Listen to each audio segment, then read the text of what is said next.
Boa tarde, sétimo ano. Vamos para a correção aí das atividades da página 31.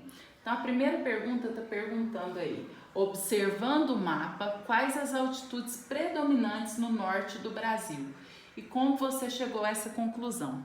Então, no norte do Brasil, vocês viram aí no mapa, as altitudes não são muito elevadas. Por quê? Porque está na cor amarelo, verde claro e verde escuro. Então, são baixas altitudes, chegando a mais ou menos 200 metros. Depois, a questão 2. A questão 2 está perguntando aí, no sudeste, as altitudes médias são maiores ou menores que as predominantes no norte? E como você chegou à conclusão? Então, na região sudeste, nós vimos que está colorido de que cor? Nós vimos que já não é mais verde. Aí nós temos aqui o laranja escuro, laranja mais claro, até alguns pontos vermelhinho. Então, a pergunta está perguntando se são mais altas, são maiores. Vocês vão colocar que são maiores, que chega entre 200 a 800 metros, que é comparando aqui com as cores. Depois, a terceira pergunta vem perguntando aí sobre essa diferença de altitude. Opa, passou muito. Perguntando, essa diferença de altitude resulta em paisagens diferentes? Sim, porque a gente sabe que a altitude é um fator que interfere no clima.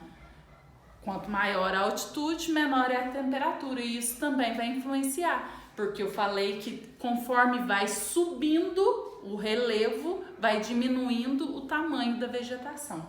Então, no topo de montanha, árvores maiores. À medida que vai subindo essa montanha, vai diminuindo também essa vegetação. Então, a resposta aí é sim, pois a altitude interfere no clima e também interfere na vegetação. Depois a 4, que elementos climáticos interferem nas paisagens do norte e do sudeste do Brasil? Quais são os elementos? Nós vamos falar aí a questão da latitude, porque eu falei para vocês na aula anterior, que conforme vai se afastando do Equador e aumentando a latitude, a temperatura vai diminuindo. Então, a latitude vai ser um fator. E a questão da altitude, o relevo, né? Quanto maior é a altitude, menor é a temperatura. Então, também é outro fator. Então, os elementos vão ser a latitude, a altitude e o relevo. É a resposta. Depois não, que era só esse exercício, né? Concluindo aí então a correção, na dúvida ainda podem me chamar que eu respondo, tá? Abraço.